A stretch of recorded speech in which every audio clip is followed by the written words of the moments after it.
Hello student, आज हम start करने जा रहे हैं link reaction and Krebs cycle.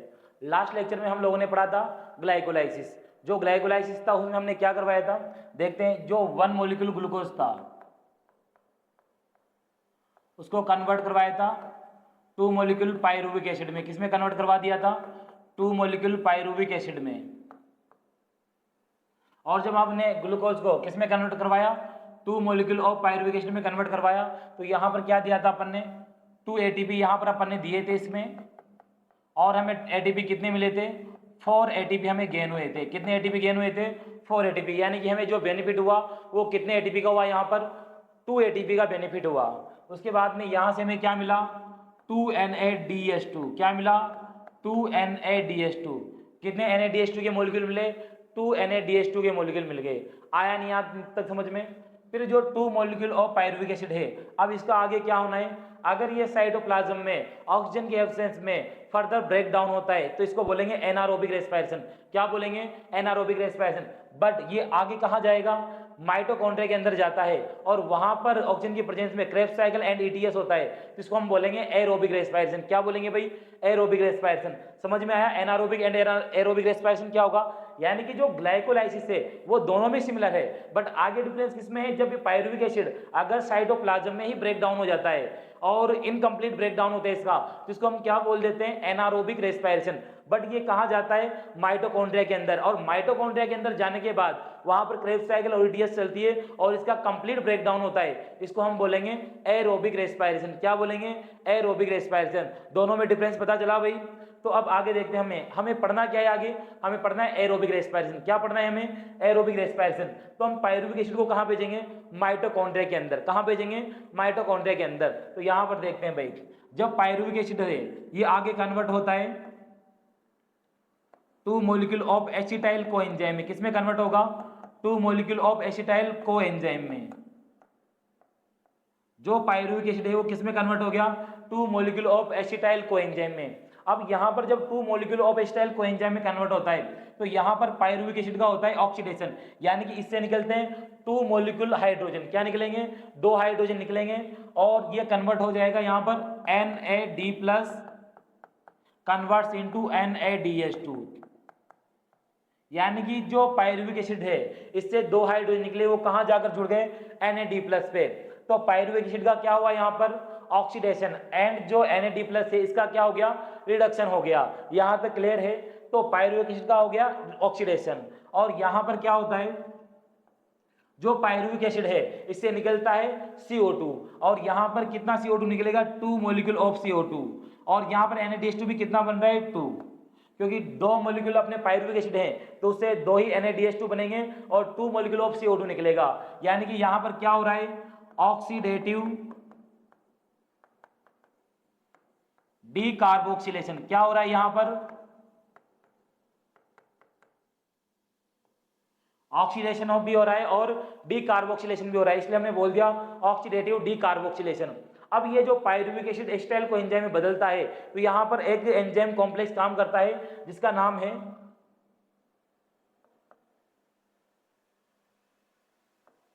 Pyruvate dehydrogenase complex. Complex इसलिए बोल रहे हैं, यहां पर ओनली एंजाइम ही काम नहीं करता, यहां पर कुछ हेल्पर भी वर्क करते हैं इसमें। हेल्पर कौन होते हैं? Like NAD+ coenzyme and Mg+2, जो कि एक मेटल एक्टिवेटर है। क्या है? मेटल एक्टिवेटर है। और इस रिएक्शन को हम बोलते हैं लिंक रिएक्शन। क्या बोलेंगे? Link reaction. यानी कि यहां से पायरुविक एसिड से एसिटाइल कोएंजाइम ना, तो यहां पर ये जो रिएक्शन हुई इसको क्या बोला हमने? Link reaction. क्या बोला भाई? Link reaction. तो ये पूरी क्या हो जाती है अपने? ये हो जाएगी अपने यहां से लेकर यहां तक लिंक रिएक्शन। क्या हो जाएगी ये? Link reaction.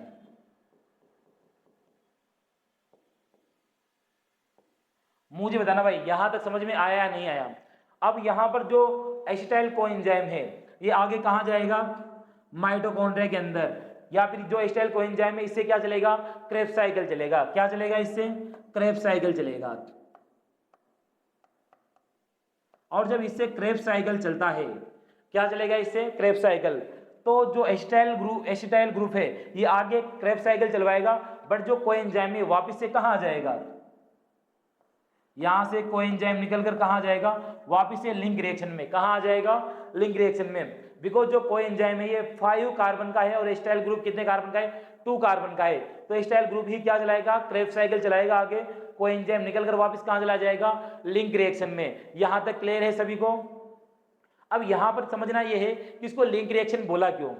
जो अपने ग्लूकोज है ये कहाँ हो रहा है? साइटोप्लाज्म के अंदर। कहाँ हो रहा है? साइटोप्लाज्म के अंदर। क्योंकि जो ग्लूकोज है इससे ग्लाइकोलाइसिस चल रहा है और ग्लाइकोलाइसिस कहाँ हो रहा है? साइटोप्लाज्म में। और क्रेब्स साइकिल कहाँ हो रहा है? माइटोकॉन्ड्रिया में। और जो क्रेब्स साइकिल और जो ग्लाइकोलाइसिस है दोनों को कनेक्ट करने वाला कौन है? ये जो लिंक रिएक्शन है ये। तो इसलिए इसको हमने क्या बोला? Link reaction. क्या बोला? Link reaction. किस किस को लिंक कर रही है? ग्लाइकोलाइसिस और क्रेब्स साइकिल को। किसको लिंक कर रही है? ग्लाइकोलाइसिस एंड क्रेब्स साइकिल को। मुझे बताओ भाई, समझ में आया नहीं आया? लिंक रिएक्शन में कोई डाउट है? नहीं है तो फिर हम आगे चलते हैं। क्लियर है यहां तक सभी को? अब हमें पढ़ना क्या है? Krebs cycle. क्या पढ़ेंगे? Krebs cycle. तो देखते हैं भाई क्रेब्स साइकिल।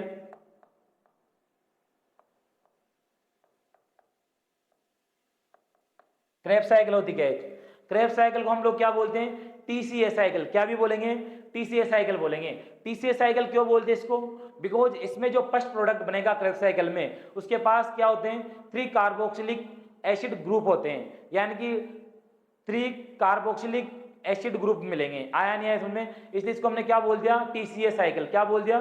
टीसीए। जो फर्स्ट प्रोडक्ट होता है वो होता है यहाँ पर सिट्रिक एसिड, और सिट्रिक एसिड के पास क्या होते हैं? ट्राई कार्बोक्सिलिक ग्रुप होते हैं। क्या होते हैं? Tri carboxylic group. इसलिए इसको क्या बोलते हैं? TCA cycle.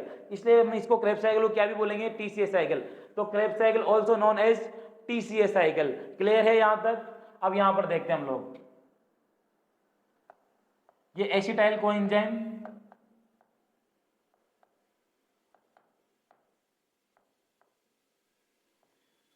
कहाँ जाएगा? क्रेब्स साइकिल के अंदर। कहाँ जाएगा? क्रेब्स साइकिल के अंदर। जब हम लोग क्रेब्स साइकिल स्टार्ट करेंगे तो यहाँ पर क्रेब्स साइकिल का जो फर्स्ट मेंबर होता है वो होता है यहाँ पर ऑक्जेलो एसिटिक एसिड। कौन होगा? ऑक्जेलो एसिटिक एसिड। ये क्या होता है? 4 कार्बन का होगा। कितने कार्बन का होगा भाई? 4 कार्बन का। यहां तक क्लियर है सभी को? जो ऑक्जेलो एसिटिक एसिड है वो कन्वर्ट होता है किसमें? ये कन्वर्ट होगा सिट्रिक एसिड में। किसमें कन्वर्ट होगा? सिट्रिक एसिड में, जो कि कितने कार्बन का होता है?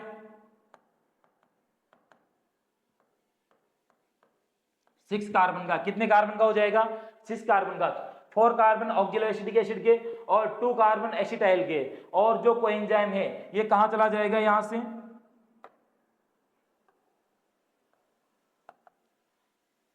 यहां से रिमूव हो जाएगा और कहां चला जाएगा? लिंक रिएक्शन में। कहां चला जाएगा? लिंक रिएक्शन में। तो कोएंजाइम तो यहां से क्या हो गया? रिमूव हो गया। और यहां पर जब इसको कन्वर्ट करते हैं तो एक H2O मॉलिक्यूल हम इसमें देते हैं। आया नहीं आया समझ में? जब ऑक्जेलो एसिटिक एसिड कन्वर्ट होता है किसमें? सिट्रिक एसिड में, तो यहां पर एक एंजाइम करता है जिसको हम बोलते हैं सिट्रेट सिंथेज एंजाइम। क्या बोलेंगे? सिट्रेट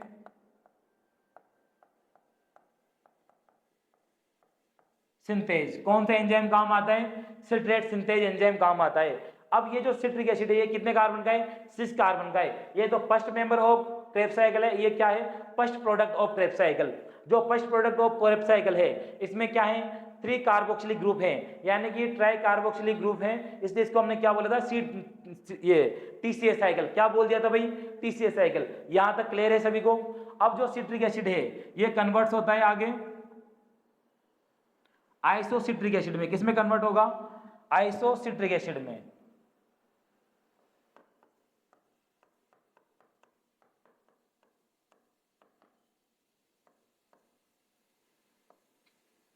जो यहां पर सिट्रिक एसिड है किसमें कन्वर्ट हो रहा है? आइसोसिट्रिक एसिड में। आइसोसिट्रिक एसिड भी कितने कार्बन का होता है?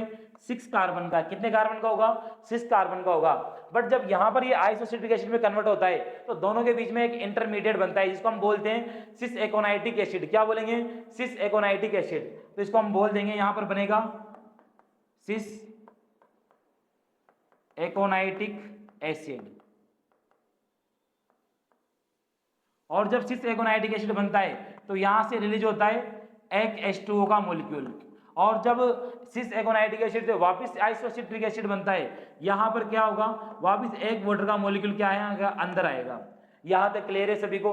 अब जो आइसोसिट्रिक एसिड है ये कितने कार्बन का है, 6 कार्बन का। इसको आगे हम कन्वर्ट करवाएंगे किसमें, ऑक्जिलोसक्सिनिक एसिड में। किसमें कन्वर्ट करवाएंगे भाई, ऑक्जिलोसक्सिनिक एसिड में कन्वर्ट करवाएंगे। तो आइसोसिट्रिक एसिड कन्वर्ट होगा किसमें,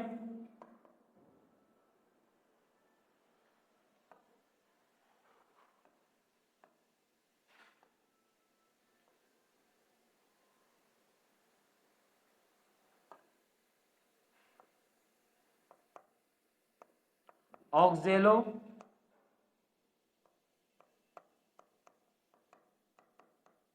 सक्सिनिक एसिड में।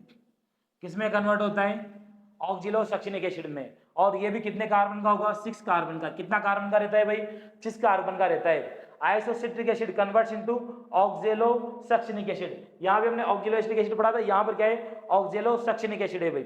अब यहाँ पर जब ऑक्जिलो सक्सिनिक एसिड बनता है तो आइसोसिट्रिक एसिड का क्या होता है, ऑक्सीडेशन, यानी कि यहाँ से हाइड्रोजन निकलेंगे। और जब यहाँ से हाइड्रोजन निकलेंगे तो वो कहाँ, कौन लेगा, NAD+। और NAD+ का क्या होगा, रिडक्शन। तो यहाँ पर NAD+ कन्वर्ट होता है किसमें,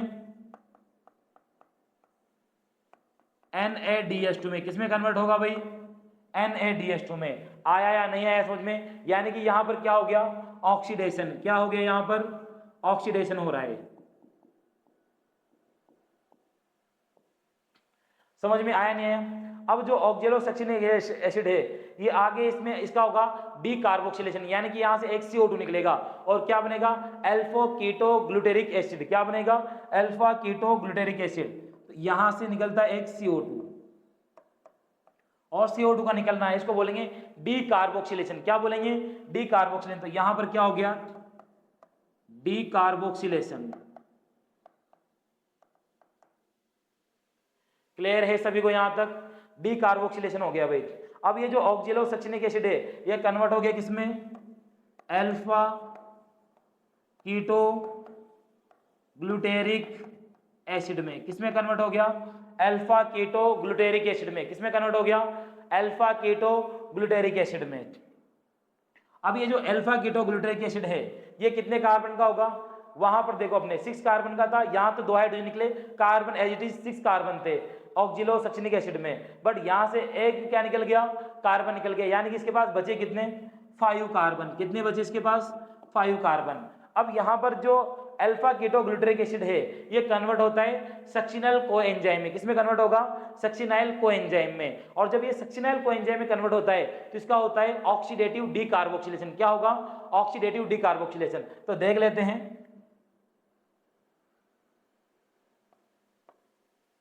ये आगे किसमें कन्वर्ट होगा, सक्सिनाइल कोएंजाइम में। किसमें कन्वर्ट हुआ भाई, सक्सिनाइल कोएंजाइम में। और सक्सिनाइल कोएंजाइम में जब ये कन्वर्ट होगा तो यहां पर क्या होता है, ऑक्सीडेटिव डीकार्बोक्सिलेशन। क्या होगा, ऑक्सीडेटिव डीकार्बोक्सिलेशन, यानी कि एक NAD+ किसमें कन्वर्ट होगा, NADH2 में। यानी कि जो अल्फा कीटो ग्लूटेरिक एसिड है इससे क्या हो रहा है, इसका ऑक्सीडेशन, और NAD+ का क्या हो रहा है यहाँ पर, रिडक्शन। क्या हो रहा है भाई, रिडक्शन हो रहा है। यहां तक समझ में आया नहीं आया, जो NADH2 है ये समझ में आ गया, NAD+ से NADH2 बन गया।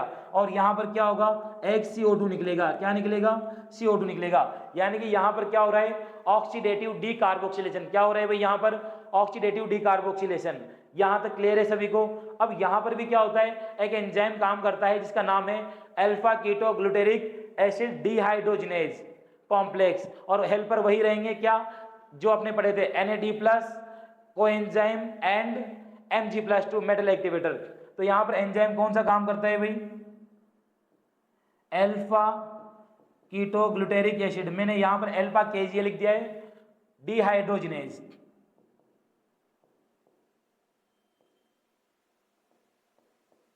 और यहां पर क्या होगा, हेल्पर होंगे कौन कौन, एक तो NAD+ हो जाएगा, साथ में कौन आ जाएगा यहाँ पर, कोएंजाइम, और साथ में अपने कौन आ जाएगा, मेटल एक्टिवेटर। कौन आ जाएगा, Mg+2 मेटल एक्टिवेटर। यहां तक समझ में आया नहीं आया भाई, क्लियर है सभी को। अब जो सक्सिनाइल कोएंजाइम है यहां पर अल्फा कीटो ग्लूटेरिक एसिड से सक्सिनाइल कोएंजाइम बना, एक CO2 रिलीज हुआ, 5 कार्बन थे, एक CO2 निकला, यानी कि एक कार्बन यहाँ से निकल गया। इसके पास कितने कार्बन बचे? 4 कार्बन। तो यहाँ पर कितने कार्बन आ गए भाई? 4 कार्बन आ गए। अब देखते हैं हम लोग, सक्सिनाइल कोएंजाइम है, ये आगे कन्वर्ट होगा सक्सिनिक एसिड में। किसमें कन्वर्ट होगा?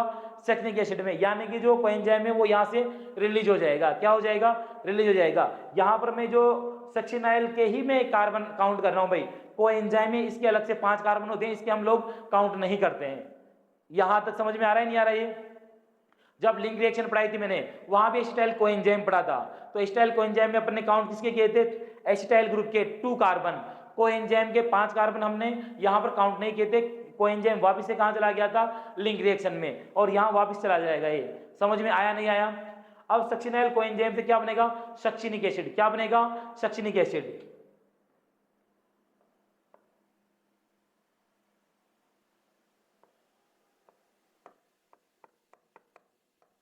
सक्सिनिक एसिड क्या बन गया भाई? यहां पर सक्सिनिक एसिड बन गया। यहां तक समझ में आया? अब जब सक्सिनिक एसिड बनता है सक्सिनल कोएंजाइम से, तो यहां पर क्या होता है? एक अपने जो जीडीपी होता है वो कन्वर्ट होगा किसमें? जीटीपी में। किसमें कन्वर्ट होगा? जीडीपी में। यानी कि जो जीडीपी है वो कन्वर्ट हो रहा है किसमें? जीटीपी में। किसमें कन्वर्ट हो रहा है? जीटीपी में। और जीटीपी वापस किसमें कन्वर्ट हो जाता है? जीडीपी में। अब यहां पर ये जो जीडीपी जीटीपी में कन्वर्ट हो रहा है, हम लोग क्या करवाते हैं? जो एडीपी होता है उसको एटीपी में कन्वर्ट करवाते हैं। यहां पर क्या है? जब सक्सिनाइल कोएंजाइम कन्वर्ट होता है सक्सिनिक एसिड में, तो इसके पास इतनी एनर्जी नहीं होती कि जो अपने एडीपी है वो किस में कन्वर्ट हो सके? एटीपी में कन्वर्ट हो सके, यानी कि जो एडीपी है उसमें इनऑर्गेनिक फॉस्फेट जुड़ सके। तो यहां पर हम लोग पहले क्या करवाते हैं? जीडीपी को जीटीपी में कन्वर्ट करवाते हैं। फिर जब जीटीपी वापस जीटीपी में कन्वर्ट होता है, तो इसी के साथ क्या हो जाता है? एडीपी कन्वर्ट हो जाएगा किसमें? एटीपी में। किसमें हो जाएगा? एटीपी में। यानी कि एक कपल रिएक्शन है। एनसीईआरटी बोलती है कि जब सक्सिनाइल कोएंजाइम सक्सिनिक एसिड में कन्वर्ट होता है, तो यहाँ पर एक कपल रिएक्शन चलती है जिसमें जीडीपी जीटीपी में कन्वर्ट होता है, और जब जीटीपी वापस जीटीपी में कन्वर्ट होता है तो उसके बाद में एडीपी एटीपी में कन्वर्ट होता है। यहाँ तक समझ में आया नहीं है? ये क्या है? एक एसएलपी मिल गया अपने को। क्या मिल गया? एसएलपी। अभी तक याद रखना भाई, हमें क्या NaDH2 मिल गया एक, और यहां भी एक और NaDH2 मिल गया, और एक SLP मिल गया। ठीक है, यहां तक क्लियर है सभी को? अब जो सक्सिनिक एसिड है इसको अपन कन्वर्ट करवाएंगे फ्यूमेरिक एसिड में। किसमें कन्वर्ट करवाएंगे? फ्यूमेरिक एसिड में।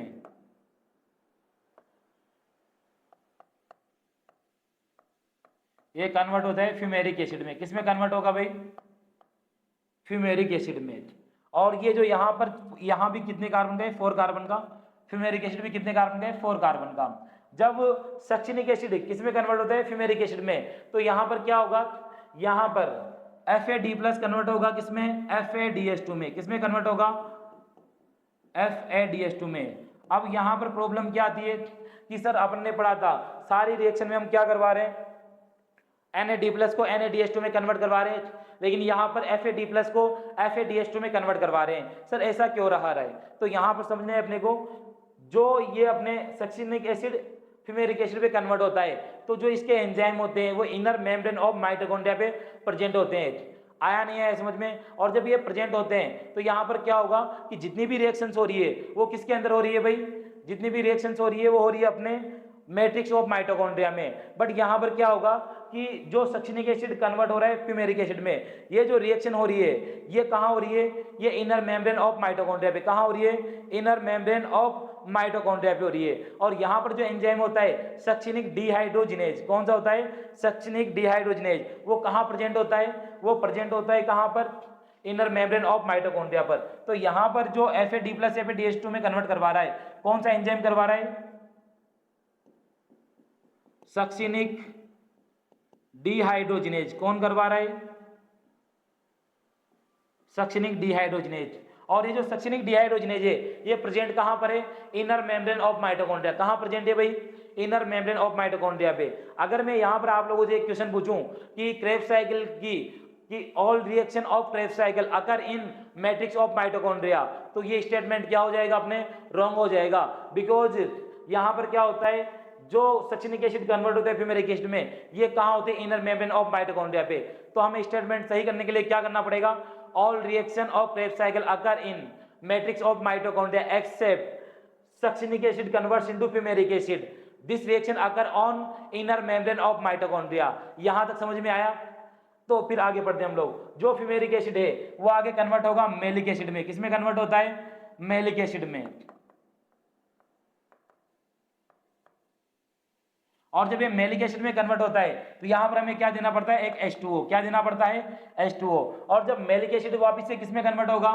ऑक्जिलो एसिटिक एसिड में। किसमें कन्वर्ट होगा? ऑक्जिलो एसिटिक एसिड में। और जब ये ऑक्जिलो एसिटिक एसिड में कन्वर्ट होता है तो यहां पर हम क्या करते हैं? वापस से ऑक्सीडेशन करवाएंगे। किसका? मेलिक एसिड का। किसका ऑक्सीडेशन करवाएंगे भाई?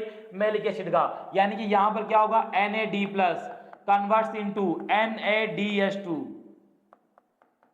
Na+ कन्वर्ट्स इनटू NaDH2 और वापस से क्या बन जाएगा? ऑक्जेलो एसिटिक एसिड। हम कहां से चले थे? ऑक्जेलो एसिटिक एसिड से वापस कहां पहुंच गए? ऑक्जेलो एसिटिक एसिड में। अब यहां पर देख लेते हैं हमें क्या क्या मिला। अब ये देखना, एक बार जब हमने क्रेब्स साइकिल चलवाई पूरी तो इसमें हमें मिला क्या? एक तो यहां पर NaDH2, एक NaDH2 यहां मिल गया, एक NaDH2 हमें यहां मिल गया, 2 NaDH2 और एक NaDH2 हमें यहां मिल गया, 3 NaDH2 मिले। तो टोटल कितने मिले अपने को? इसमें जो क्रेब्स साइकिल है उसमें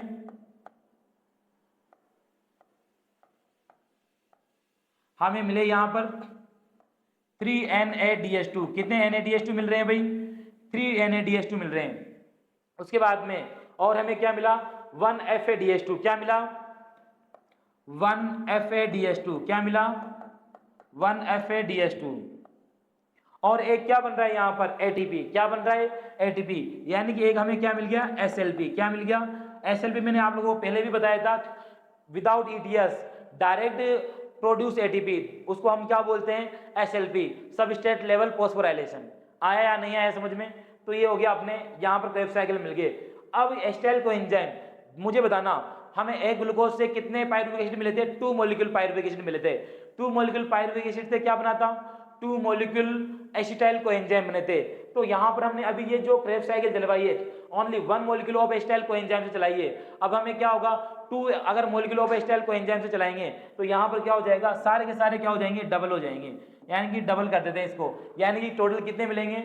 अगर 2 मॉलिक्यूल ऑफ एसिटाइल कोएंजाइम से चलाएंगे तो 6 NaDH2, 1 FADH2 और 1 ATP। यहां तक क्लियर है सभी को? ये हमारे क्रेब्स साइकिल हो गई। क्या हो गई? Krebs cycle. अब क्रेब्स साइकिल जो अपने को याद रखनी है वो चीजें क्या है? सबसे पहले तो यहां पर ऑक्सीडेशन कहां कहां होता है? तो ऑक्सीडेशन याद रखना है, यहां पर 3 बार ऑक्सीडेशन होगा। एक तो अपने आइसोसिट्रिक एसिड किस में कन्वर्ट हो रहा है? ऑक्जिलो सक्सिनिक एसिड में कन्वर्ट हो रहा है। यहां पर ऑक्सीडेशन हो रहा है, यानी कि एक NaDH2 यहां मिल रहा है। उसके बाद दूसरा कहां मिल रहा है? अल्फा कीटोग्लूटरिक एसिड कन्वर्ट हो रहा है किसमें? सक्सिनाइल कोएंजाइम में। तो दूसरा NAD+ कहां मिल NaDH2 कहां मिल रहा है? यहां पर मिल रहा है। थर्ड NaDH2 मिल रहा है, malic acid converts into oxaloacetic acid. तो थर्ड NaDH2 यहां मिल रहा है। तो थर्ड NaDH2 हो गया। 2 बार चलाए तो कितने हो गए? 6 NaDH2। कितने मिल गए? 6 NaDH2। उसके बाद हम देखते हैं FADH2 कहां मिल रहा है? FADH2 मिल रहा है हमें, जो सक्सिनिक एसिड था वो कन्वर्ट हुआ किसमें? फ्यूमेरिक एसिड में। Succinic acid converts into fumaric acid with help of succinic dehydrogenase enzyme and this enzyme present on inner membrane of mitochondria and this reaction FAD+ converts into FADH2। यहां तक clear है सभी को? तो एक FADH2 मिल गया और ATP कहां मिला? सक्सिनाइल कोएंजाइम कन्वर्ट हुआ किसमें? सक्सिनिक एसिड में। और यहां पर हमें क्या मिला? एक SLP मिला, यानी कि ADP से ATP बना। क्लियर है यहां तक? अब यहां पर अपने को देखना है भाई, जितनी भी क्रेब्स साइकिल की रिएक्शन हो रही है वो कहां हो रही है? मैट्रिक्स ऑफ माइटोकॉन्ड्रिया में। कहां हो रही है? मैट्रिक्स ऑफ माइटोकॉन्ड्रिया में। बट यहां पर एक रिएक्शन ऐसी जो कहां हो रही है? इनर मेम्ब्रेन ऑफ माइटोकॉन्ड्रिया में। तो हम लोग ये नहीं बोल सकते कि सारी की सारी क्रेब्स साइकिल की रिएक्शन कहां होती है? मैट्रिक्स ऑफ माइटोकॉन्ड्रिया में होती है। यानी कि यहां पर अपन बोलेंगे कि all reaction of Krebs cycle occur in matrix of mitochondria except 1 reaction. और वो 1 कौन सी है? Succinic acid converts into fumaric acid. ये अपने क्या हो गया? Krebs cycle. अब यहां पर देखना भाई, यहां पर कितने मिले? 3 NaDH2 मिला, 1 FADH2 मिला और ATP मिला। अब इसको अपन मल्टीप्लाई करेंगे 2 से। क्यों मल्टीप्लाई करते हैं? क्योंकि अभी हमने एक एसिटाइल कोएंजाइम से क्या चलवाया है? पूरे अपने एक बार क्रेब्स साइकिल चलवाई है। और अपने कितने एसिटाइल कोएंजाइम मिले थे? 2 एसिटाइल कोएंजाइम मिले थे। तो क्रेब्स साइकिल कितनी बार चलेगी? 2 बार चलेगी। यानी कि 1 ग्लूकोज के मॉलिक्यूल से कितनी बार क्रेब्स साइकिल चलती है? 2 बार क्रेब्स साइकिल चलेगी। और यहां पर कितने NaDH2 मिलेंगे? 6 NaDH2, 2 FADH2 और 2 ATP। अब इनको देखते हैं हम लोग। जब ये ETS में जाएगा NADH2 तो वहां पर 1 NADH2 से 3 ATP प्रोड्यूस होते हैं। कितने प्रोड्यूस होंगे? 3 ATP। और जो 1 FADH2 है वो ATS में जाएगा तो उससे 2 ATP प्रोड्यूस होंगे। कितने होंगे? 2 ATP। यानी कि टोटल देख लेते हैं कि जो क्रेब्स साइकिल है उससे टोटल ATP कितने प्रोड्यूस होंगे। तो यहाँ पर 6 NADH2 हो जाएंगे, 6 NADH2 हो जाएंगे तो यहाँ पर 18 ATP प्रोड्यूस होंगे NADH2 से, और दो अपने FADH2 के मॉलिक्यूल, तो इससे कितने हो जाएंगे? 4 ATP। यानी कि 18 और 4 कितना हो गया? 22 ATP। कितने हो गए? 22 ATP। उसके बाद में जो ATP अपने 2 ATP मिलेंगे, यानी कि यहाँ पर कितना हो जाएगा? 22 से 24 ATP। कितने हो जाएंगे? तो जो क्रेब्स साइकिल है उससे अपने को कितने मिल रहे हैं? 24 ATP। फिर आप देखते हैं लिंक रिएक्शन में अपने को कितने NADH2 मिले थे? 2 NADH2 मिले थे। कितने मिले थे? 2 NADH2। उससे कितने ATP मिलेंगे? 6 ATP। कितने मिलेंगे? 6 ATP। कितने हो जाएंगे? 24 और 6 कितने हो गए? 30 ATP। कितने ATP हो गए भाई? 30 ATP। फिर हमने देखा था कि जो ग्लाइकोलाइसिस था वहां हमें क्या मिला था? वहां पर भी अपने 2 NADH2 मिले थे और 2 ATP मिले थे। तो 2 NADH2 से कितने ATP मिलेंगे ETS के अंदर? यहाँ पर हो जाएगा भाई अपने क्या नाम से 6 ATP, यानी कि 36 ATP, और 2 ATP यहाँ पर नेट मिले थे अपने को, तो क्या हो जाएंगे? 38 ATP। यानी कि अपन बोलेंगे कि जब ग्लूकोज का हम कंप्लीट ब्रेक डाउन करवाते हैं या फिर जो ग्लूकोज है उसका कंप्लीट अपन ब्रेक डाउन करवाते हैं तो उससे हमें कितने ATP मिलते हैं? 38 ATP। कितने मिलते हैं? 38 ATP। यानी कि जो एरोबिक रेस्पिरेशन होगा उससे टोटल ATP कितने गेन होते हैं? 38 ATP गेन होते हैं। आया या नहीं आया समझ में? तो यहां तक सभी को समझ में आ गया। बाकी ETS हम नेक्स्ट लेक्चर में पढ़ते हैं।